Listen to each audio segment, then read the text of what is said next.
Hello students, good evening to all of you. कैसे हैं आप सभी लोग? पीरियोडिक टेबल का आज का अपना लेक्चर नंबर 10 हम लोग स्टार्ट करने वाले हैं। पिछले लेक्चर में, लेक्चर नंबर 9 तक में मैंने आपको ionisation energy in second period में IE1, IE2, IE3 तीनों बताया था।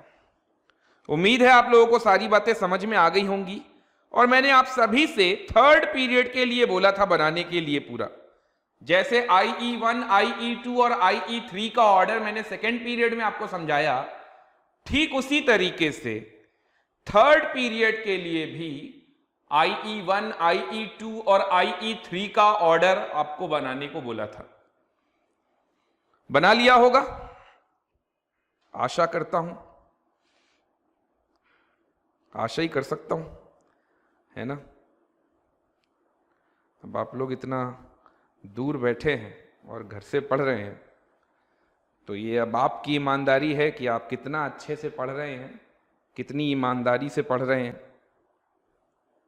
All clear? ओके, तो स्टार्ट किया जाए आज का लेक्चर। चलिए सबसे पहले देखते हैं थर्ड पीरियड में आयनाइजेशन एनर्जी का ऑर्डर।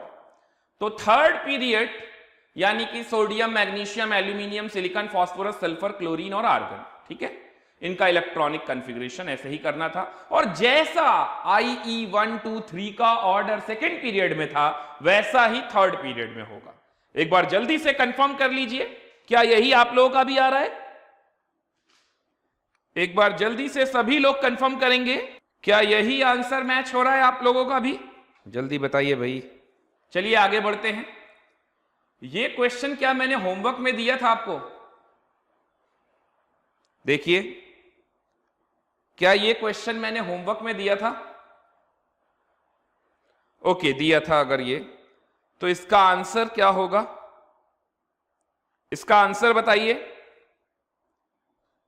आंसर बताना चालू कीजिए एक एक करके सभी। आयनाइजेशन एनर्जी मैंने आपको हमेशा समझाया है, आयनाइजेशन एनर्जी में जितना ज्यादा स्टेबल इलेक्ट्रॉनिक कॉन्फ़िगरेशन होगा, उसका आयनाइजेशन एनर्जी उतना ही ज्यादा होगा, क्योंकि उससे इलेक्ट्रॉन निकालने में मुझे सबसे ज्यादा एनर्जी देनी पड़ेगी। फिर ऐसे में अब सेम एलिमेंट है Fe, Fe2 plus Fe3 plus. चलिए ठीक है, तो सोचिए अगर Fe, Fe2 प्लस और Fe3 प्लस सेम एलिमेंट होगा, तो Fe3 प्लस में जेड इफेक्टिव सबसे ज्यादा होगा, और जेड इफेक्टिव के आयनाइजेशन एनर्जी डायरेक्टली प्रोपोर्शनल होता है। तो आंसर क्या हो जाएगा? Fe3 plus then Fe2 plus then Fe। Okay, वैसे भी 4s2 3d6 था, और ये 4s0 3d5 है, और d5 वाला हाफ फील्ड ज्यादा स्टेबल है।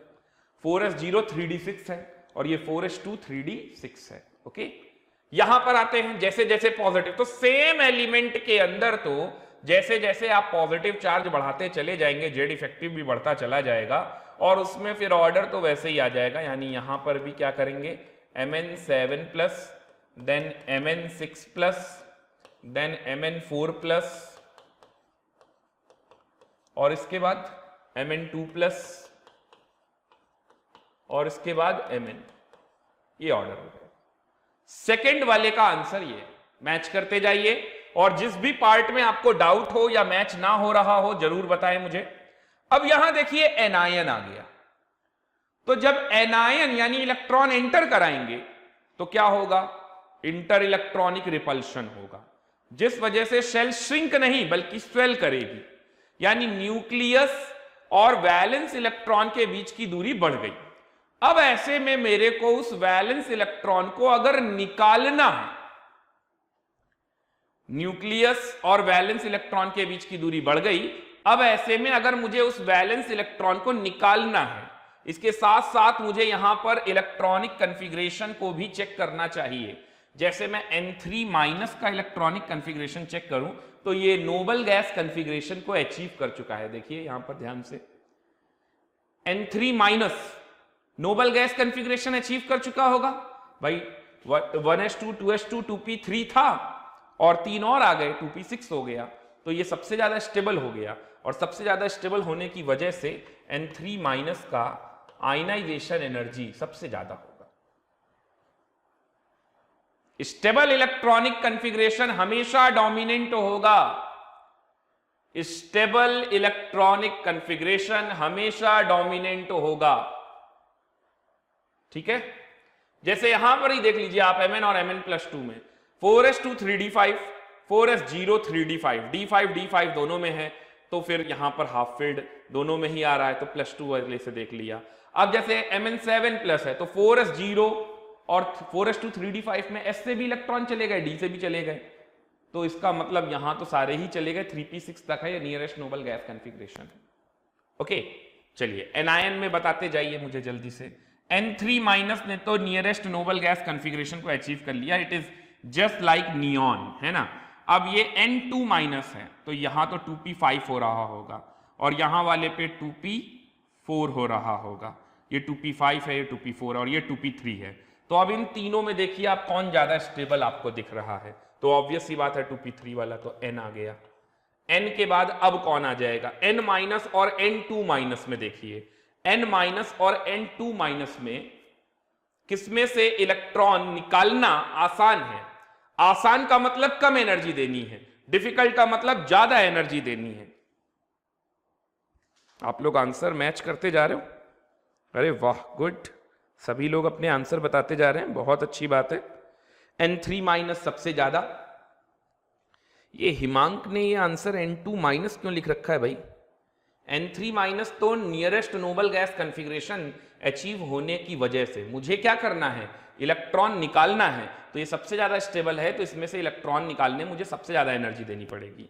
अब है N-, N-, N2- और N, तो N-N2- और N में देखिए यहां पर है 2p3, यहां पर है 2p4 और यहां पर है 2p5। तो अब सोचिए आप कि अगर शेल वही है तो आगे जाने पर बताया गया था कि इलेक्ट्रॉनिक आगे जाने पर क्या होगा, शेल श्रिंक करती है, जिस वजह से आयनाइजेशन एनर्जी बढ़ती है। लेकिन यहां पर शेल श्रिंक थोड़ी ना कर रही है, यहां तो N और N- और N2- है। चलिए अच्छा, साइज का ऑर्डर बताइए इनमें से क्या होगा। N- और N2- में किसका सबसे बड़ा साइज होगा, N2- का। अगर N2- का साइज सबसे बड़ा होगा तो न्यूक्लियस और वैलेंस इलेक्ट्रॉन के बीच में लगने वाला फोर्स सबसे कम होगा, और सबसे कम फोर्स ऑफ अट्रैक्शन होगा, तो आसानी से इलेक्ट्रॉन निकल आएगा। इसका मतलब N2- सबसे पीछे रखेंगे, ठीक है। तो N, फिर N- और फिर N2-। फिर ये N3- वाले में ऐसा क्यों किया, क्योंकि यहां पर क्या हो गया, 2p6 हो गया, स्टेबल इलेक्ट्रॉनिक कॉन्फ़िगरेशन आ गया। अब वो स्टेबल इलेक्ट्रॉनिक कॉन्फ़िगरेशन में अगर आप एक इलेक्ट्रॉन निकालोगे तो आप इसको क्या बनाना चाह रहे हो, 2p5 बनाना चाह रहे हो, और 2p5 बनाना चाह रहे हो तो फिर उसके हिसाब से क्या हो जाएगा, ये अनस्टेबल। ऐसे में ये इलेक्ट्रॉन नहीं निकालेगा, यानी बहुत ज्यादा एनर्जी देनी पड़ेगी तब इसमें से इलेक्ट्रॉन निकलेगा। तो इसका सही ऑर्डर ये है N3- then N, then N-, then N2-। एक बार जल्दी से सभी लोग चेक कीजिए। अब O वाले पे आ जाते हैं। चलिए O वाले में ध्यान दीजिए, मुझे यहां पर साइज का ऑर्डर नहीं लिखना है। कोई भी ये दिमाग ना लगाए कि एनायन सबसे ज्यादा, फिर न्यूट्रल, फिर पॉजिटिव। अरे वो तो आप लोग किस में लिखते थे, रेडियस में, साइज के ऑर्डर में। यहां सवाल पढ़ो क्या लिखा है, increasing order of ionisation energy. अच्छा मैंने डिक्रीजिंग कर दिया, कोई नहीं, आप उसको चेंज कर लीजिएगा उसी अकॉर्डिंग, ठीक है। तो यहां पर भी देखिए O2- यानी 2p6 हो गया, ये स्टेबल इलेक्ट्रॉनिक कॉन्फ़िगरेशन। और O में से एक इलेक्ट्रॉन निकल जाने का मतलब 2p3 हो गया, ये हाफ फिल्ड हो गया, ये भी एक स्टेबल इलेक्ट्रॉनिक कॉन्फ़िगरेशन हो गया। तो इन सब में सबसे ज्यादा स्टेबल कौन है और उससे कम कौन है, ये सब देखना है। तो O वाले में क्या आता है 2p4 और O- वाले में क्या आ जाएगा 2p5। तो जरा ध्यान से देखिए सबसे ज्यादा स्टेबल कौन है। मैंने आपको क्या बताया, जब भी आपको किसी भी तरह का कोई कंफ्यूजन हो आयनाइजेशन एनर्जी को लेकर, तो आपको सिर्फ एक बात पे कंसंट्रेट करना है, क्या, electronic configuration, stable electronic configuration. 2p6 होने की वजह से O2- का आयनाइजेशन एनर्जी सबसे ज्यादा होगा, 2p6 होने की वजह से O2- का। कोई डेटा वेटा मत चेक करना, क्योंकि वहां पर O के बारे में गिवन होगा, O2- के नहीं। हां अगर O2- का डेटा मिल जाए तो जरूर चेक कीजिए। O2- का मतलब वो already nearest noble gas configuration यानी कि नियॉन को अचीव कर चुका है, तो उसमें से इलेक्ट्रॉन निकालना है, उसमें इलेक्ट्रॉन पुट नहीं करना, निकालना है। तो ज्यादा एनर्जी लग जाएगी। इसके बाद आ जाएगा O+। क्यों कर रहा हूं ऐसा और कोई ट्रेंड नहीं मिल रहा है, तो इन सब का लॉजिक देखिए सिंपल सा है, इलेक्ट्रॉनिक कॉन्फ़िगरेशन, स्टेबिलिटी पे ध्यान दीजिए। तो 2p6 हो गया और ये 2p3 हो गया। अब ये 2p4 है और ये 2p5 है। तो देखिए 2p4 और 2p5 में एलिमेंट सेम है, एलिमेंट सेम है, लेकिन एनायन आने की वजह से इसका साइज क्या हो जाएगा, बढ़ जाएगा। तो इसकी आयनाइजेशन एनर्जी क्या होगी, कम। फिर कौन आएगा, O, देन O-। ठीक है। स्कैंडियम, यट्रियम और लेंथेनाइड में आयनाइजेशन एनर्जी का order, scandium then yttrium then lanthanide. Down the group नीचे जाने पे साइज बढ़ रहा है लगातार, तो क्या होगा, आयनाइजेशन एनर्जी डिक्रीज। ये एक इंपॉर्टेंट सवाल है, एक्चुअल में ये एक एक्सेप्शन भी है। ग्रुप नंबर 11, 12 इन सब में क्या होता है, जो 5D सीरीज का एलिमेंट होता है उसकी आयनाइजेशन एनर्जी सबसे ज्यादा होती है। तो देखिए हमारा कॉपर 3D सीरीज का एलिमेंट है ना, 3D10, सिल्वर 4D सीरीज का है और गोल्ड 5D सीरीज का है। तो सबसे ज्यादा आयनाइजेशन एनर्जी गोल्ड की है, 5D, then 3D, then 4D, यानी कि 4D का मतलब क्या हो गया, सिल्वर। तो ये है इसका करेक्ट आंसर। एक बार जल्दी से मैच कीजिए और मुझे बताइए, किसी क्वेश्चन में किसी को कोई डाउट, किसी भी पार्ट में कुछ पूछना है? ये लास्ट वाले का एक्सेप्शन का ऑर्डर मैं बता रहा हूं अभी, लास्ट वाले का एक्सेप्शन का ऑर्डर मैं बता रहा हूं अभी आपको। ओके, जल्दी से नोट कीजिए। आयनाइजेशन एनर्जी पूछा गया तो सबसे पहला ध्यान किस पे जाएगा, स्टेबल इलेक्ट्रॉनिक कॉन्फ़िगरेशन पे। फिर वो चाहे एनायन से आ रहा हो या कैटायन से आ रहा हो, डजेंट मैटर। चलिए आगे बढ़ते हैं। Exceptional case in ionisation energy, कौन कौन से एक्सेप्शनल केस हैं, चलिए देखते हैं। सबसे पहला है बोरॉन फैमिली। तो देखिए बोरॉन फैमिली में बोरॉन, उसके नीचे रखा हुआ है एल्यूमिनियम, गैलियम, इंडियम, थैलियम। हमने जो जनरल पीरियोडिक ट्रेंड पढ़ा था वो ये पढ़ा था कि लेफ्ट टू राइट आगे जाने पर आयनाइजेशन एनर्जी क्या होती है, इंक्रीज, और डाउन द ग्रुप नीचे जाने पर क्या होती है, डिक्रीज। तो इस हिसाब से तो boron, then aluminium, then gallium, then indium, then thallium, ये हमारा एक्सपेक्टेड ऑर्डर था, ये हमारा एक्सपेक्टेड ऑर्डर था। बट हम लोगों ने साइज में ही पढ़ा था, साइज में कहां कहां प्रॉब्लम आई थी, एल्यूमिनियम और गैलियम के साइज में प्रॉब्लम आई थी। इंडियम और थैलियम का साइज में, थैलियम का साइज ही बड़ा था, नीचे जाने पर इंक्रीज करता था, लेकिन साइज डिफरेंस बहुत छोटा था, जिसकी वजह से यहां पर आयनाइजेशन एनर्जी पे भी फर्क पड़ेगा। ये हमारा एक्सपेक्टेड ऑर्डर था, लेकिन ये ऐसा होगा नहीं। होगा क्या, ये सही ऑर्डर है आयनाइजेशन का और ये गलत ऑर्डर है। तो सही क्या है, सबसे ज्यादा बोरॉन, और उसके बाद आ जाएगा थैलियम। तो बोरॉन के बाद आना चाहिए था एल्यूमिनियम, गैलियम, ये थैलियम क्यों आ गया, ये प्रॉब्लम एक है। फिर उसके बाद आया है गैलियम, फिर एल्यूमिनियम, फिर इंडियम। अब मैं आपको प्रॉब्लम बताता हूं। एल्यूमिनियम और गैलियम में कौन ज्यादा आगे है, एल्यूमिनियम और गैलियम में गैलियम आगे है, देखिए यहां पर। तो यहां जो problem I, this is because of transition contraction. Transition word का मतलब डी ब्लॉक के पुअर शील्डिंग इफेक्ट की वजह से। ट्रांजिशन कॉन्ट्रैक्शन का मतलब poor shielding effect of D block element.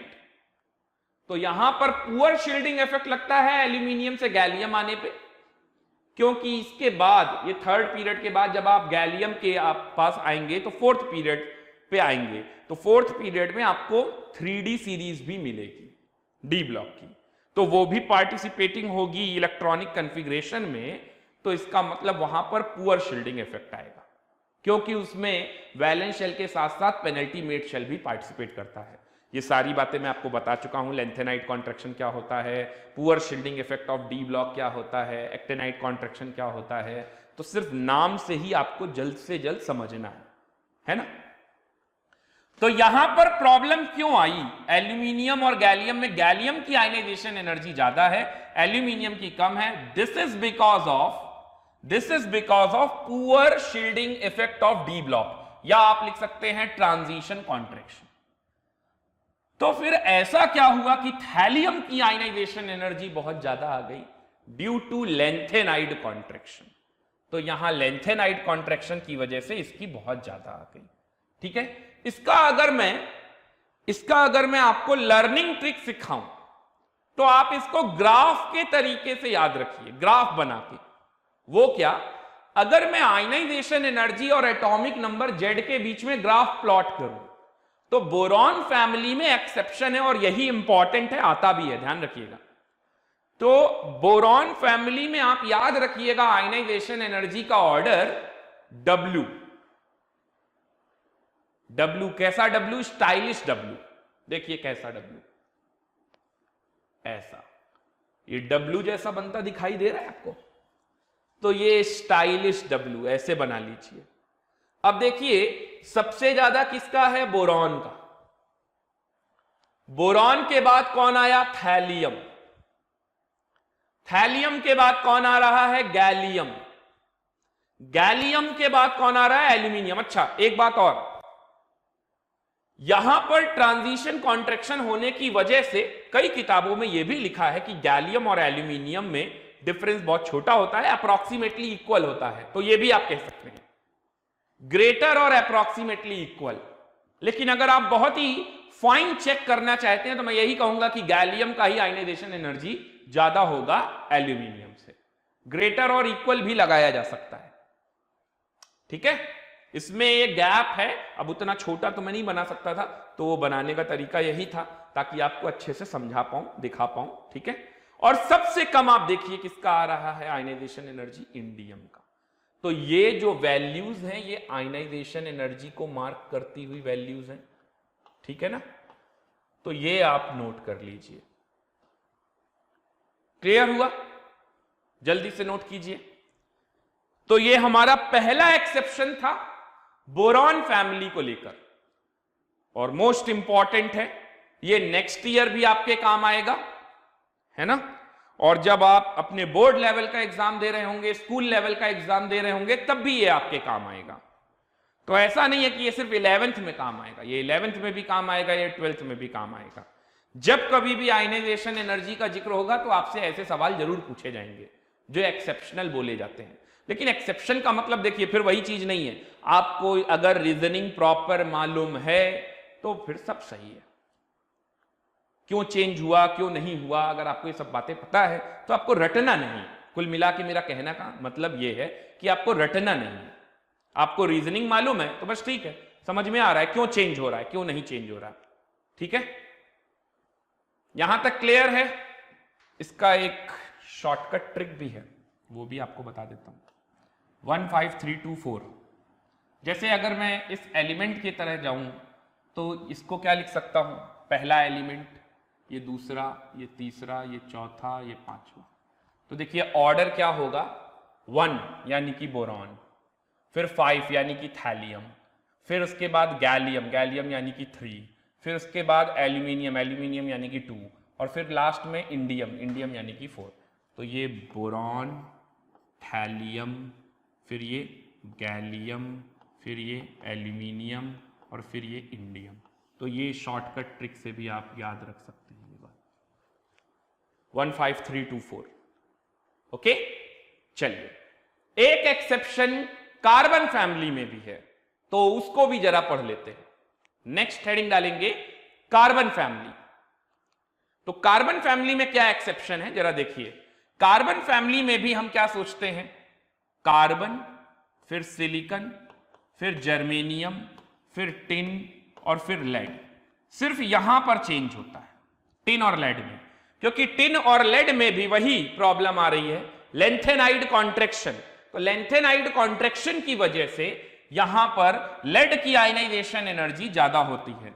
तो ये हमारा एक्सपेक्टेड ऑर्डर है ऑफ आयनाइजेशन एनर्जी। और एक्सपेक्टेड हम कैसे सोच रहे हैं?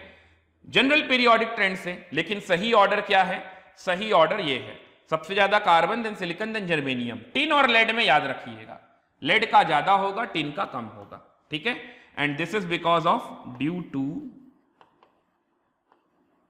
Lanthanide contraction. याद रखिएगा ये बात, यहां पर भी जरूर लिखिएगा, ये लेंथेनाइड कॉन्ट्रैक्शन की वजह से ऐसा हुआ। और ये वाला आगे क्यों आ गया? ये वाला लेंथेनाइड कॉन्ट्रैक्शन और एल्यूमिनियम और gallium transition contraction. Poor shielding effect of D block element, poor shielding effect of D block element. जल्दी से नोट कीजिए ये। तो ये तो आयनाइजेशन एनर्जी के एक्सेप्शन हो गए बोरॉन फैमिली और कार्बन फैमिली में, यानी ग्रुप नंबर 13 और ग्रुप नंबर 14 पी ब्लॉक में। अब जरा देखते हैं डी ब्लॉक में। डी ब्लॉक में क्या एक्सेप्शन है? ग्रुप 3 का मतलब स्कैंडियम, ये ट्रियम वाला, ठीक है ना। तो स्काई वाई अभी बताया था ना, स्कैंडियम, ट्रियम, लेंथेनाइड, एक्टेनाइड, उसमें ऑर्डर क्या रहेगा? सबसे ज्यादा 3D का, देन 4D का, देन 5D का, यानी स्कैंडियम। अगर आप इसको ऑर्डर ही लिखना चाहें तो इसका ऑर्डर क्या हो जाएगा? स्कैंडियम के बाद ट्रियम, फिर लेंथेनाइड, फिर एक्टेनाइड। ऐसा अभी बताया भी था आपको, ये क्वेश्चन भी था। ग्रुप नंबर 4, 5, 6 और 10 में क्या ऑर्डर रहेगा? 4, 5, 6 और 10 में ऑर्डर रहेगा सबसे ज्यादा 5D, then 4D, then 3D, just पहले वाले का उल्टा। Reason lanthanide contraction. ग्रुप 3 वाले एलिमेंट्स में ऐसा कोई लेंथेनाइड कॉन्ट्रैक्शन था ही नहीं, क्योंकि वहां तो La मिल ही गया था। उसके बाद वहां पर जो एलिमेंट का कॉन्ट्रैक्शन की वजह से आया, तो देखिए सिर्फ 3 एलिमेंट में ही बताया जा रहा है, एक्टेनाइड को तो लिया भी नहीं गया, ठीक है। तो ये ऑर्डर यहां तक तो बिल्कुल ठीक है। 6D सीरीज लाएंगे तो बात करेंगे उसकी। ग्रुप नंबर 4, 5, 6 और 10 में 5D, then 4D, then 3D, just reverse. Reason lanthanide contraction. अब जितने ग्रुप बच गए, कौन से बच गए? 3, 4, 5, 6 तो हो गया, 7, 8, 9, 11, 12। तो यहां पर सबसे ज्यादा 5D, then 3D, then 4D। अभी मैंने आपसे ग्रुप नंबर 11 से क्वेश्चन पूछा था कॉपर, सिल्वर, गोल्ड का आयनाइजेशन एनर्जी का ऑर्डर लिखने के लिए। तो 5D यानी कि सबसे ज्यादा गोल्ड, देन 3D यानी कि कॉपर, देन 4D यानी कि silver. Gold, copper, silver, okay. तो ये ऑर्डर लिख लेंगे। And this is because of lanthanide contraction, lanthanide contraction. तो ये थे हमारे एक्सेप्शनल केसेस, ये थे हमारे exceptional cases of ionisation energy. एक बार जल्दी से देख लीजिए, और अगर कोई डाउट हो तो पूछ लीजिए। कौन से वाले स्टेप में आपको प्रॉब्लम है? किसी भी स्टेप में अगर कोई डाउट है, कोई प्रॉब्लम है, तो मैं एक बार फिर से उसको एक्सप्लेन कर दूंगा। जल्दी से बताइए। No doubt, okay. देखते जाइए और नोट भी करते जाइए साथ में, ओके। तो ये ध्यान रखिएगा, boron family, carbon family, D and F, D block elements में, डी ब्लॉक में सभी, तो ये सब बहुत इंपॉर्टेंट है। और बोरॉन फैमिली तो मोस्ट इंपॉर्टेंट है, पूछा भी जाता है बहुत ज्यादा। चलिए नेक्स्ट आते हैं, applications of ionisation energy. Ionisation energy के 1-2 एप्लीकेशन भी जरा जान लेते हैं, ठीक है। तो सबसे पहला एप्लीकेशन है basic nature, metallic character, oxidising tendency of element को डिफाइन करना। तो देखिए ये जो बेसिक नेचर है, मेटालिक कैरेक्टर है, ऑक्सीडाइजिंग टेंडेंसी ऑफ एलिमेंट है, ये सभी इनवर्सली प्रोपोर्शनल होते हैं आयनाइजेशन एनर्जी के। इस बात को जरा ध्यान से समझिए, आयनाइजेशन के एनर्जी के इनवर्सली प्रोपोर्शनल, जिसका आयनाइजेशन एनर्जी सबसे कम, यानी कि इलेक्ट्रॉन इजीली लूज कर देगा, आसानी के साथ लूज कर देगा, कम एनर्जी में ही इलेक्ट्रॉन लूज कर दे रहा है।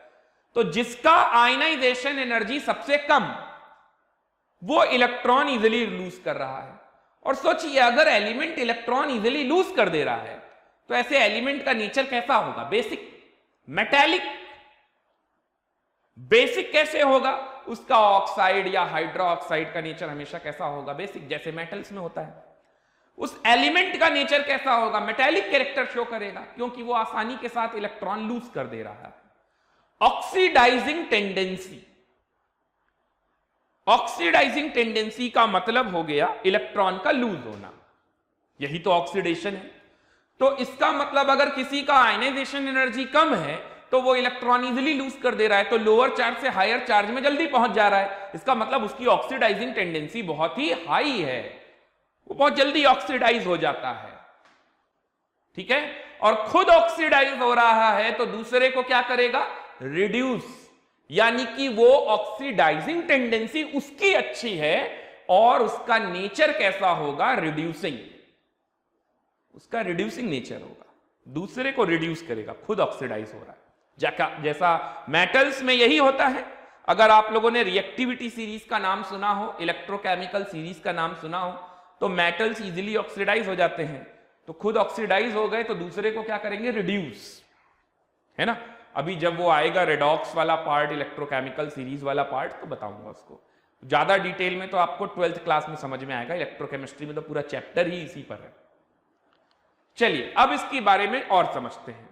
तो अगर मैं लेफ्ट टू राइट पीरियड में आगे की तरफ बढ़ूं तो आगे जाने पर आयनाइजेशन एनर्जी क्या होगा? इंक्रीज। एमसी का मतलब है मेटालिक कैरेक्टर, तो ये मेटालिक कैरेक्टर क्या होगा? लेफ्ट टू राइट आगे जाने पर तो नॉन मेटल मिलेंगे, तो मेटालिक कैरेक्टर क्या होगा? डिक्रीज। आगे जाने पर ऑक्सीडाइजिंग टेंडेंसी भी क्या होगी? डिक्रीज। और आगे जाने पर बेसिक नेचर कैसा होगा? वो भी डिक्रीज। तो इसके इनवर्सली प्रोपोर्शनल है। लेफ्ट टू राइट आगे जा रहे हैं तो नॉन मेटल्स मिल रहे हैं, नॉन मेटल्स मिल रहे हैं तो मेटालिक कैरेक्टर कम, ऑक्सीडाइजिंग नेचर कम, है ना, बेसिक कैरेक्टर कम। आगे हमें नॉन मेटल्स मिल रहे हैं, बेसिक कहां है ना, तो यहां पर बेसिक नेचर तो नहीं आएगा। Top to bottom down the group में अगर मैं जाऊं तो जैसा कि मैं मेटल्स की बात करता हूं तो टॉप टू बॉटम आपको पता है उसका उल्टा हो जाएगा, आयनाइजेशन एनर्जी डिक्रीज होगा तो ये सब इंक्रीज करने लग जाएंगे। नीचे जाने पर हमेशा मेटालिक कैरेक्टर इंक्रीज होता है, ठीक है ना। अब मेटल्स की बात करूं तो मेटल्स का नेचर कैसा होगा? बेसिक, क्योंकि वो इलेक्ट्रॉन लूज करेंगे। तो मेटल कैसा ऑक्साइड या हाइड्रो ऑक्साइड बनाएगा? बेसिक। हमेशा मेटल का नेचर बेसिक होगा इलेक्ट्रॉन लूज करने की वजह से। ठीक उसी तरह से नॉन मेटल का नेचर एसिडिक होगा, क्योंकि वो इलेक्ट्रॉन क्या करता है? गेन करता है। ओके, तो ये था हमारा पहला एप्लीकेशन पार्ट, जल्दी से नोट कीजिए इसको। सेकंड आते हैं बेसिक नेचर ऑफ ऑक्साइड। तो मैंने आपको ये सब बातें बताई दी। Basic character of oxide and hydroxide ionisation energy के इनवर्सली प्रोपोर्शनल होता है ना। तो लेफ्ट टू राइट अगर हम आगे की तरफ जाएंगे तो आयनाइजेशन एनर्जी इंक्रीज तो basic character decrease, acidic character increase. Okay, इसको भी नोट कर लीजिए, हालांकि ये पॉइंट मैंने पीछे वाले में ही कवर कर लिया था। जल्दी से नोट कीजिए। अगर किसी पॉइंट में आपको कोई डाउट है, कोई पॉइंट आपको ना समझ में आया हो तो जल्दी से बताइए, जल्दी से बताइए। एक ये छोटा सा पॉइंट और नोट कर लेंगे, टॉप टू बॉटम उसका रिवर्स होगा, है ना। नीचे जाने पर क्या होगा? आयनाइजेशन एनर्जी डिक्रीज होगी तो बेसिक कैरेक्टर क्या होगा? इंक्रीज। अरे समझ में आ गया? चलिए क्वेश्चन सॉल्व करके दिखाइए। डू एज डायरेक्टेड है, ओके। Na2O, K2O, CH2O, बताइए बेसिक स्ट्रेंथ सबसे ज्यादा किसकी होगी? बेसिक स्ट्रेंथ सबसे ज्यादा बेसिक कौन है? Lithium, sodium, potassium, rubidium, caesium, यानी कि सब एल्कली मेटल है। नीचे जाने पर metallic character increase, ionisation energy decrease, तो बेसिक स्ट्रेंथ ऑफ ऑक्साइड क्या होगा? इंक्रीज। मेटालिक कैरेक्टर बढ़ रहा है, बेसिक कैरेक्टर भी बढ़ रहा है, तो आंसर क्या आ जाएगा? CH2O then K2O then Na2O। सही है ना? जल्दी से चेक करो भाई, वेरीफाई करो। आप लोगों का भी आंसर ये आ रहा है? जल्दी से चेक कीजिए और बताइए मुझे, आप सभी का भी आंसर यही आ रहा है क्या? अगला सवाल, Li2O, CO2, N2O5, BeO, B2O3 acidic character का ऑर्डर बताना है। अब देखिए ये डाउन द ग्रुप वाली lithium, beryllium, boron, carbon, nitrogen, ये सब एलिमेंट है। तो जैसे जैसे हम आगे जाएंगे नॉन मेटालिक कैरेक्टर बढ़ेगा, यानी कि N2O5 का सबसे ज्यादा एसिडिक कैरेक्टर होगा। तो सबसे ज्यादा एसिडिक कौन हो जाएगा हमारा? N2O5। अच्छा, N2O5 तो एसिडिक है भी। इसके बाद CO2, ये भी एसिडिक है। कार्बन डाइऑक्साइड, याद रखना CO2 एसिडिक होता है और CO याद रखना न्यूट्रल होता है, ये भी ध्यान रखना। CO कैसा होता है? न्यूट्रल। और CO2 कैसा होता है? एसिडिक। ठीक है, तो CO2 एसिडिक हो गया। अच्छा, ये दोनों तो हो गए। BeO, B2O3, ये सब कैसे? एम्फोटेरिक। तो B2O3, फिर इसके बाद BeO, ये तो एम्फोटेरिक में आ गया। और Li2O, ये बेसिक में है, तो ये सबसे कम एसिडिक कैरेक्टर शो करेगा। नोट कर लीजिए जल्दी से और चेक कीजिए, यही आंसर आ रहा है सेकंड पार्ट का। सेकंड पार्ट के आंसर में N2O5, then CO2, then B2O3, then B2O3 को बोरिक एनहाइड्राइड बोलते हैं। याद रखना, बोरिक एनहाइड्राइड किसका एनहाइड्राइड है? बोरिक एसिड का। Boric anhydride is the anhydride of boric acid. Note करके ये पॉइंट लिख लीजिएगा, boric anhydride B2O3 is the anhydride of boric acid. Boric acid का फॉर्मूला क्या होता है? बोरिक एसिड का फॉर्मूला H3BO3, H3BO3। ठीक है, चलिए सभी का मैच करने लग गया। तो ये कंप्लीट हुआ अपना आयनाइजेशन एनर्जी। अब अगली हेडिंग डालेंगे electron affinity. Electron affinity, next heading डाल देंगे इलेक्ट्रॉन एफिनिटी। देखिए, जैसे आयनाइजेशन एनर्जी में हम लोग क्या करते थे, किसी आइसोलेटेड गैसियस एटम से, किसी आइसोलेटेड गैसियस एटम की आउटर मोस्ट शेल से एक इलेक्ट्रॉन निकालते थे और इसमें जितनी एनर्जी अपने को देनी पड़ती थी, इसको कहते थे आयनाइजेशन एनर्जी, है ना। ये बात मैंने आपको पढ़ा रखी है। पूरे पीरियोडिक टेबल में सबसे डिफिकल्ट प्रॉपर्टी ये है। डिफिकल्ट क्यों है? डिफिकल्ट है नहीं, डिफिकल्ट लोगों ने बना दिया।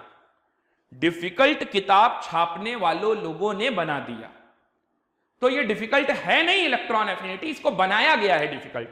और इसको इतना गंदा बनाया गया है डिफिकल्ट, इसमें काफी हाथ एनसीईआरटी का भी है। क्योंकि एनसीईआरटी ने क्या किया है, घुमा फिरा के उसी चीज को लिखा है और बताया है।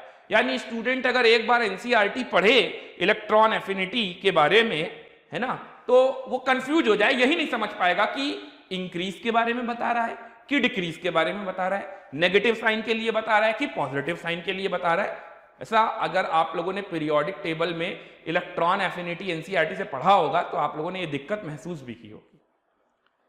चलिए इसको बिल्कुल सिंपल बना देते हैं और बिल्कुल सिंपल तरीके से इसको पढ़ना चालू करते हैं। जब आप इलेक्ट्रॉन एफिनिटी पढ़ना चालू करोगे, और जितने भी हमारे 12th पास आउट स्टूडेंट्स सुन रहे हैं मुझे, वो तो खैर जानते ही हैं, भुक्तभोगी हैं, कितनी प्रॉब्लम होती है इलेक्ट्रॉन एफिनिटी को समझने में, है ना। और इलेक्ट्रॉन एफिनिटी से रिलेटेड जो क्वेश्चंस कई किताबों में दिए गए हैं, वो वही उल्टा सीधा सब जो लिखा है किताबों में, उसी को बनाकर मॉडिफाई करके उन्होंने गलत सलत आंसर, गलत सलत क्वेश्चन भी बनाना चालू कर दिए। इलेक्ट्रॉन एफिनिटी पे हर साल मुझे बिल्कुल अजीब टाइप के सवाल मिलते हैं। खैर, आप लोग को ऐसा कोई सवाल लगाने की जरूरत नहीं पड़ेगी, क्योंकि आप लोगों को डीपीपी और मॉड्यूल सब कुछ दे रखा है। और पहली चीज तो आप इलेक्ट्रॉन एफिनिटी होता क्या आप खुद समझ लो, तो आप लोग सवाल पढ़ते ही खुद जज कर लोगे। मेरी जरूरत ही नहीं पड़ेगी आपसे, मेरे से पूछने की कि सर इसमें बताइए। तो सबसे ज्यादा कंफ्यूजिंग ये है कि यार ये इलेक्ट्रॉन एफिनिटी और इलेक्ट्रॉन गेन एंथैल्पी, ये दोनों अलग अलग हैं या ये दोनों एक ही हैं? सबसे बड़ा कंफ्यूजन तो ये है। तो मैं आपको बता दूं, इलेक्ट्रॉन एफिनिटी अलग होता है और इलेक्ट्रॉन गेन एंथैल्पी अलग होता है। यानी दोनों सेम नहीं है, बिल्कुल दोनों अलग अलग चीजें हैं। ठीक है, तो अब ये इलेक्ट्रॉन एफिनिटी क्या होता है और इलेक्ट्रॉन गेन एंथैल्पी क्या होता है, अब इस पे आते हैं। किसी isolated gaseous atom, isolated gaseous atom की आउटर मोस्ट शेल में एक इलेक्ट्रॉन पुट कराने में, एक इलेक्ट्रॉन पुट कराने में, जैसे मान लीजिए ये एक एटम है। अब इस हिसाब से अगर ये मैं न्यूक्लियस डिफाइन कर दूं, अगर ये मैं न्यूक्लियस डिफाइन कर दूं तो ये वैलेंस शेल हो गई, ये दूरी है, r डिस्टेंस पे रखा होगा। तो मुझे एक इलेक्ट्रॉन कहीं इंफिनिटी से, क्योंकि इसके बाहर जाओगे तो इंफिनिटी होता है, जैसा कि आयनाइजेशन एनर्जी बताया, अगर इलेक्ट्रॉन यहां से बाहर निकाल दिया तो इंफिनिटी है ना। ठीक उसी तरह से इनफाइनाइट से फाइनाइट डिस्टेंस लाने में, यहां पर इलेक्ट्रॉन को यहां तक लाएंगे। अब इलेक्ट्रॉन एंटर कराना है, निकालना नहीं है, इलेक्ट्रॉन एंटर कराना है। तो इस इलेक्ट्रॉन को हम क्या कहेंगे, मोबाइल की लैंग्वेज में बोल देते हैं इनकमिंग इलेक्ट्रॉन, इनकमिंग इलेक्ट्रॉन, है ना। और ये जब इलेक्ट्रॉन यहां आ जाएगा तो क्या बोला जाएगा, इसी को वैलेंस इलेक्ट्रॉन। तो डेफिनेशन क्या बन जाएगी वो समझिए, डेफिनेशन अभी बता दूंगा आपको, बुकिश लैंग्वेज क्या होता है, पहले आप इसका कंसेप्ट सीखिए। एक इलेक्ट्रॉन किसी आइसोलेटेड गैसियस एटम की आउटर मोस्ट शेल में एक इलेक्ट्रॉन को एंटर कराना है, आउटर मोस्ट शेल में।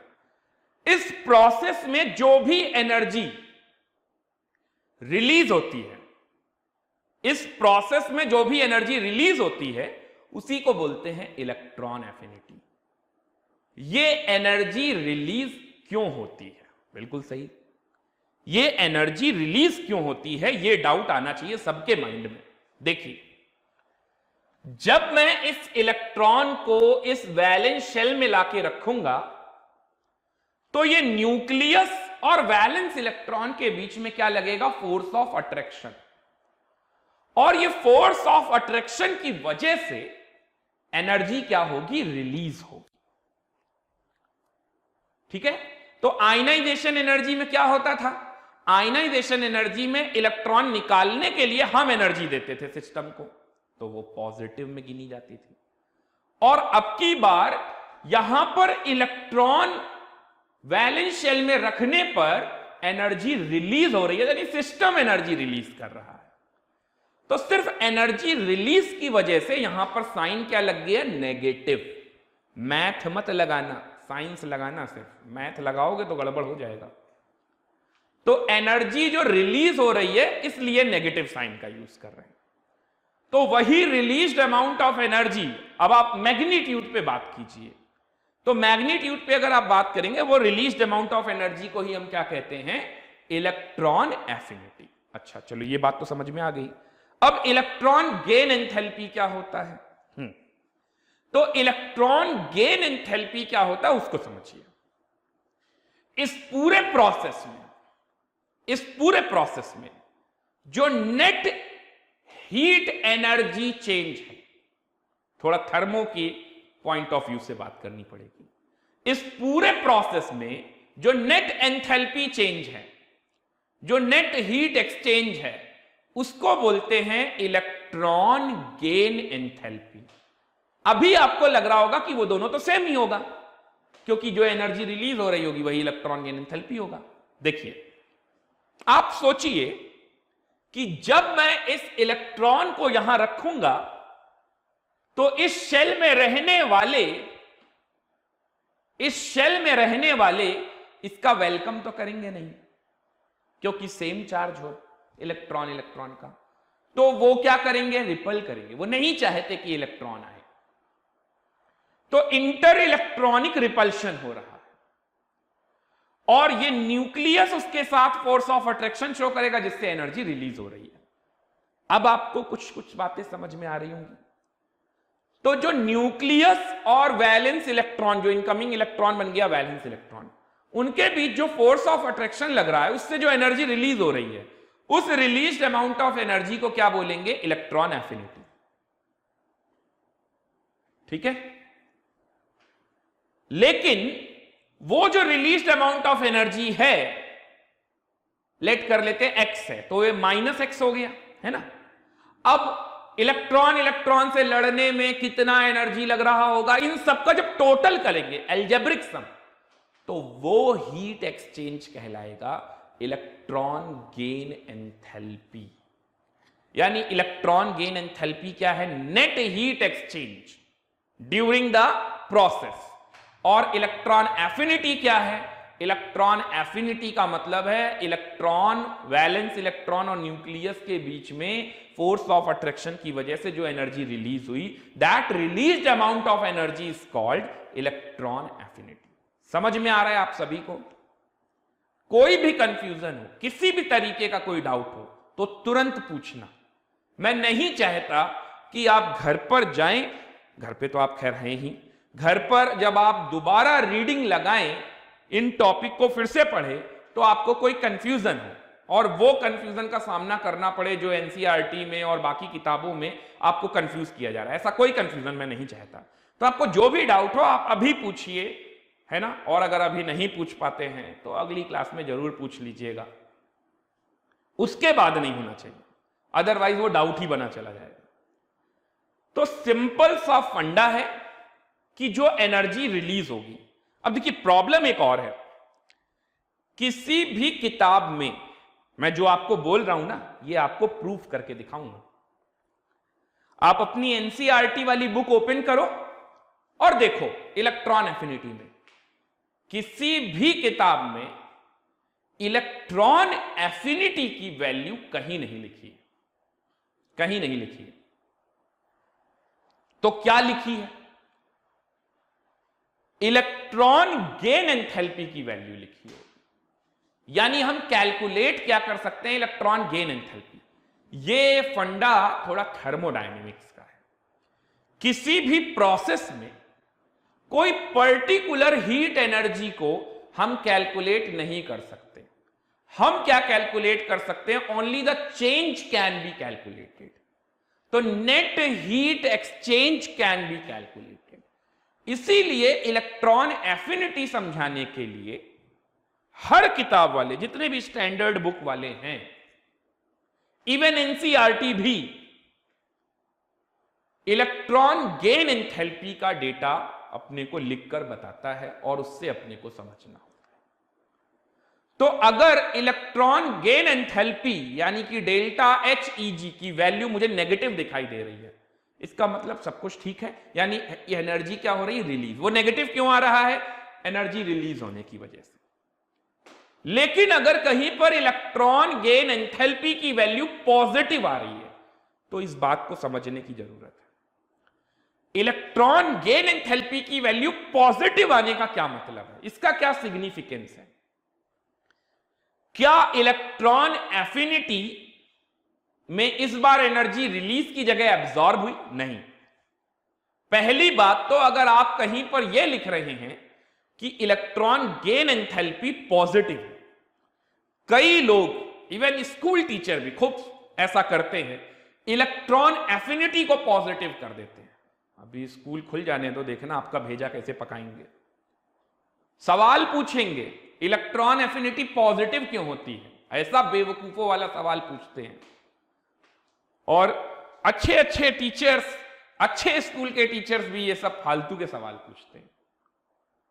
इलेक्ट्रॉन एफिनिटी को अगर कोई ढंग से समझ ले तो वो इलेक्ट्रॉन एफिनिटी को पॉजिटिव करके बोलेगा ही नहीं। सिर्फ इलेक्ट्रॉन एफिनिटी बोलेगा मैग्नीट्यूड वाइज, या फिर बोलेगा रिलीज्ड एनर्जी को बोल रहे हैं इलेक्ट्रॉन एफिनिटी। तो कभी भी पॉजिटिव वर्ड का तो यूज ही नहीं करेगा। तो इलेक्ट्रॉन एफिनिटी पॉजिटिव नहीं हो सकती, क्योंकि इलेक्ट्रॉन एफिनिटी द कंसेप्ट ही है एनर्जी रिलीज्ड।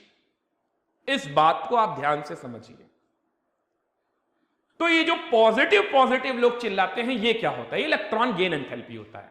अगर इलेक्ट्रॉन गेन एंथैल्पी पॉजिटिव आ जाए, इसका मतलब क्या है? इसका मतलब, अब इसके दो मायने निकाले जा सकते हैं।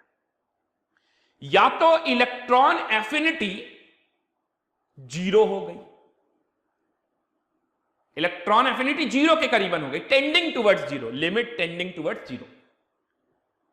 तो क्या हुआ? एनर्जी रिलीज नहीं हुई, ना के बराबर एनर्जी रिलीज हुई, बल्कि उस इलेक्ट्रॉन को वैलेंस शेल में एंटर कराने के लिए हमें ज्यादा एनर्जी लगानी पड़ गई। ऐसा होगा, अभी केसेस दिखाऊंगा। तो देखिए इलेक्ट्रॉन एफिनिटी 0 के करीबन है और हमें ज्यादा एनर्जी लगानी पड़ गई, तो जब डेल्टा HEG लिखेंगे जो कि अलजेब्रिक सम होगा सभी टाइप की एनर्जी से जुड़ा, तो वो नेट में क्या आएगा? पॉजिटिव।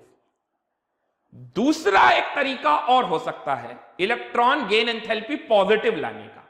वो क्या? कि एनर्जी रिलीज बहुत कम हुई और उसके बदले में हमें उस इलेक्ट्रॉन को वहां पुट करने में ज्यादा एनर्जी लगानी पड़ गई।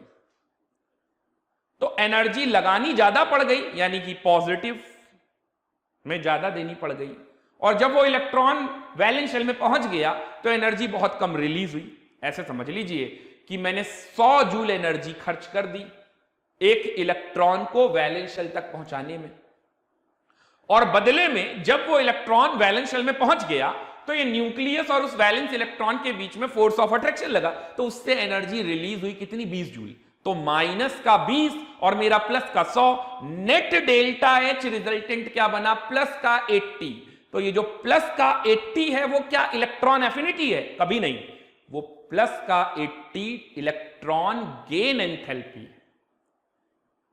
बस इसी बात को जब नहीं समझ में आता है और जब नहीं समझाया जाता है तो टीचर्स और बच्चों दोनों के अंदर कंफ्यूजन रहता है। अब वो टीचर पढ़ाए ही कि आपको उसको खुद नहीं मालूम है कि इलेक्ट्रॉन एफिनिटी और इलेक्ट्रॉन गेन एंथैल्पी में डिफरेंस क्या है, नेगेटिव कहां है, पॉजिटिव कहां है। और एनसीईआरटी भी नेगेटिव और पॉजिटिव मिला मिला के घुमा के बता रहा है, तो वो एनसीईआरटी पढ़ के भी नहीं समझा पा रहे हैं सही से। तो स्कूल लेवल पे ये प्रॉब्लम बहुत होती है और हर साल होती है, तो ये हर साल का ही रोना है, इसलिए मैंने आपको पहले से ही सारी बातें समझा दी। ठीक है, तो जो नेट डेल्टा H आप देखोगे, आप कहीं पर भी किसी भी किताब में देखना, इलेक्ट्रॉन एफिनिटी का कोई डेटा लिखता ही नहीं है, क्योंकि इलेक्ट्रॉन एफिनिटी आप कैलकुलेट कैसे करोगे? आप तो इस पूरे प्रोसेस में नेट एंथैल्पी चेंज कैलकुलेट करोगे, और वो जो नेट एंथैल्पी चेंज है वो है electron gain enthalpy. Okay, clear हुआ? यहां तक किसी को कोई डाउट हो तो पूछ लो। अभी जितनी बातें मैंने आपको बताई, आपको लिखना भी है, एक एक करके आप आराम से लिखते जाइएगा, मैं आपको बताऊंगा। बट पूरे इलेक्ट्रॉन एफिनिटी का जो कंफ्यूजन है, जो प्रॉब्लम है, वो प्रॉब्लम और सॉल्यूशन मैंने आपको स्टार्टिंग में ही दे दिया। यहां तक कोई डाउट हो तो जल्दी से बताइए, मैं वेट कर रहा हूं आप सभी के रिप्लाई का। क्या आपको इलेक्ट्रॉन एफिनिटी का कंसेप्ट समझ में आया? अभी खत्म नहीं हुआ इलेक्ट्रॉन एफिनिटी, अभी तो शुरू किया है। जितना मैंने आपको बताया इलेक्ट्रॉन एफिनिटी के बारे में, क्या उतनी बात आपको समझ में आई? क्या आप इलेक्ट्रॉन एफिनिटी और इलेक्ट्रॉन गेन एंथैल्पी को डिस्टिंग्विश कर पा रहे हैं? क्या आप इलेक्ट्रॉन एफिनिटी और इलेक्ट्रॉन गेन एंथैल्पी को डिस्टिंग्विश कर पा रहे हैं? नो डाउट, ओके, नो समस्या, गुड। चलिए, तो ये स्कूल वाली प्रॉब्लम और ये जो इलेक्ट्रॉन एफिनिटी को लेकर अलग अलग किताबों में क्या क्या लिखा हुआ है दुनिया जहां का, उन सबसे तो आप बाहर आ गए। अब आप इलेक्ट्रॉन एफिनिटी को और डिटेल में पढ़िए, और पढ़ने से पहले ये डेफिनेशन नोट कर लीजिए। The energy released during the addition of an electron in the outermost shell of any isolated gaseous atom. Isolated gaseous atom पे ध्यान दीजिएगा, आप भी बोल्ड कर लीजिएगा जैसे मैंने यहां पर किया है। Is called electron affinity and the enthalpy change in this process is called electron gain enthalpy. Electron gain enthalpy का सिंबल होता है delta HEG, delta HEG, delta H यानी heat exchange, enthalpy change, enthalpy change, ये heat enthalpy change ये भी आएगा। देखिए chemistry में हर चैप्टर से कोई ना कोई दूसरा चैप्टर जुड़ा हुआ है, तो आपको एक दिन में केमिस्ट्री नहीं समझ में आने वाली, एक दिन एक महीने में नहीं समझ में आने वाली है। आपको धीरे धीरे थोड़ा पेशेंस रखना पड़ेगा। एक चैप्टर के बाद दूसरे चैप्टर में आएंगे, जब दूसरे चैप्टर का लिंक पहले वाले चैप्टर से समझ में आपको आ जाएगा, तब आपको समझ में आएगा अच्छा ऐसा था। तो सारी बातें आपको धीरे धीरे समझ में आने लगेंगी, बट उसके लिए आपको थोड़ा पेशेंस रखना पड़ेगा। और जितनी बातें जरूरी हैं वो तो सीखनी ही पड़ेंगी, और वो तो उसी चैप्टर के अंदर आपको कंप्लीट भी करनी पड़ेंगी। तो ये बीच बीच में जो हीट और एंथैल्पी चेंज जैसे वर्ड आते हैं, मुझे मालूम है 10th पास आउट वाले स्टूडेंट्स जितने भी हैं, आप सभी को थोड़ी दिक्कत होती है, तकलीफ होती है। मैं भी नहीं चाहता बोलना, लेकिन क्या करूं, बिना बोले उसमें कुछ हो भी नहीं सकता है, क्योंकि उसका कॉन्सेप्ट तो यही है। और जब आपको थर्मोडायनेमिक्स में पढ़ाऊंगा तब आपको ये सारी चीजें क्लियर कर दूंगा। Okay, all clear. चलिए आगे बढ़ते हैं। नोट कर लिया? तो ये था हमारा डेफिनेशन इलेक्ट्रॉन एफिनिटी और इलेक्ट्रॉन गेन एंथैल्पी को लेकर। चलिए आगे बढ़ते हैं। सक्सेसिव इलेक्ट्रॉन एफिनिटी, अभी जो मैं नेगेटिव पॉजिटिव आपको समझा रहा था, ये बात अब आपको समझ में आएगी अच्छे से। तो देखिए फिर से एक न्यूट्रल एटम हम ले लेते हैं, कंसीडर कर लेते हैं। ये हमारा एक न्यूट्रल एटम है, ठीक है। न्यूट्रल एटम का मतलब कैटायन एनायन नहीं है, न्यूट्रल एटम। तो ये हमारा न्यूक्लियस है, और यहां पर ये हमारी वैलेंस शेल है, ये वाली वैलेंस शेल है, और उसके बीच की ये दूरी है, डिस्टेंस है। जैसे मैंने आपको सक्सेसिव आयनाइजेशन एनर्जी पढ़ाया था, वैसे ही मैं आपको सक्सेसिव इलेक्ट्रॉन एफिनिटी पढ़ाने जा रहा हूं। आपको ध्यान रखना है इलेक्ट्रॉन एफिनिटी और इलेक्ट्रॉन गेन एंथैल्पी के बारे में। चलिए देखिए, जैसे मान लीजिए कोई एलिमेंट है X, और ये एलिमेंट X न्यूट्रल है, ठीक है ना। ये एलिमेंट X कैसा है? न्यूट्रल है। तो X में एक इलेक्ट्रॉन मैंने एंटर कराया, इसमें मैंने एक इलेक्ट्रॉन एंटर कराया, तो ये क्या बन गया? X minus. अब आप सोचिए, अगर ये इलेक्ट्रॉन उसकी वैलेंस शेल में गया, ये आइसोलेटेड गैसियस एटम है, न्यूट्रल एटम है, ये X माइनस बना, तो कुछ एनर्जी रिलीज हुई होगी। तो इलेक्ट्रॉन एफिनिटी कैसी रही होगी? यहां नेगेटिव आई होगी, अगर मैं बात भी करना चाहूं इलेक्ट्रॉन एफिनिटी का। और इसका डेल्टा HEG की मैं बात कर लेता हूं, तो डेल्टा HEG कैसा रहा होगा? ये नेगेटिव रहा, ठीक है ना, क्योंकि ओवरऑल क्या हो रहा है? एनर्जी रिलीज हो रही है। ओवरऑल क्या हो रहा है? एनर्जी रिलीज हो रही है। अब ध्यान से समझिएगा, इस डेल्टा HEG को मैं डेल्टा HEG1 बोल देता हूं। अब मैं X माइनस में एक इलेक्ट्रॉन एंटर कराना चाहता हूं, X में नहीं, X माइनस में। अब ये क्या है? एनायन। पहले ये न्यूट्रल एटम था, तो इलेक्ट्रॉन एंटर कराना थोड़ा आसान था, क्योंकि लड़ाई सिर्फ इतनी सी थी कि जो इसी शेल में जो इलेक्ट्रॉन है वो इसका अपोज कर रहे हैं। बट अब X माइनस बन जाने की वजह से ये पूरा नेगेटिवली चार्ज हो गया। ये एटम ही कैसा है? नेगेटिवली चार्ज, एनायन है। अब ऐसे में अगर मैं एक इनकमिंग इलेक्ट्रॉन यहां पर फिर से लेकर आऊं, तो ये पूरा नेगेटिवली चार्ज एटम इस इनकमिंग इलेक्ट्रॉन का क्या करेगा? जबरदस्त अपोज करेगा, जबरदस्त अपोज करेगा। समझ में आ रहा है ना? अब भाई अगर जबरदस्त अपोज करेगा तो फिर क्या करें? न्यूक्लियस का क्या कहना है? न्यूक्लियस को भी दबा दिया गया है। न्यूक्लियस भी कैसा हो गया है? न्यूक्लियस में पहले जब न्यूट्रल एटम था तो पॉजिटिव चार्ज की वजह से वो इलेक्ट्रॉन को अट्रैक्ट कर रहा था, लेकिन अब पूरा का पूरा एटम ही नेगेटिवली चार्ज हो गया है। पूरे एटम पे एक नेगेटिव चार्ज की लेयर बन गई है, तो स्ट्रॉन्ग रिपल्शन। ऐसे में ये इलेक्ट्रॉन ऐसे ही तो एंटर नहीं होने वाला। फिर क्या किया जाए? फिर अगर आप इसको इलेक्ट्रॉन को एंटर कराना चाहते हैं, आपकी हार्दिक इच्छा है X2 माइनस बनाने की, तो भाई अपनी एनर्जी लगाओ। तो हमने सिस्टम को एनर्जी देना चालू किया, खूब ज्यादा। अब ये इलेक्ट्रॉन जब इस वैलेंस शेल में आ गया, तो पता चला न्यूक्लियस ही तो एक सपोर्ट में था, बाकी सब तो अपोज में थे। पूरा का पूरा एटम ही अपोज में था, नेगेटिवली चार्ज था। तो बहुत कम फीबली सा एनर्जी कुछ रिलीज हो रहा होगा, बहुत लाइटर अमाउंट में एनर्जी रिलीज हो रहा होगा, जिसे आप ये भी कह सकते हैं कि बिल्कुल ना के बराबर होगा, और ये भी कह सकते हैं कि अगर हो भी रहा होगा तो वो बहुत कम हो रहा होगा। प्रॉब्लम ये है थर्मोडायनेमिक्स में कि पर्टिकुलर किसी स्टेप की एंथैल्पी को कैलकुलेट नहीं कर सकते, ओवरऑल प्रोसेस का एंथैल्पी चेंज ही कैलकुलेट किया जा सकता है।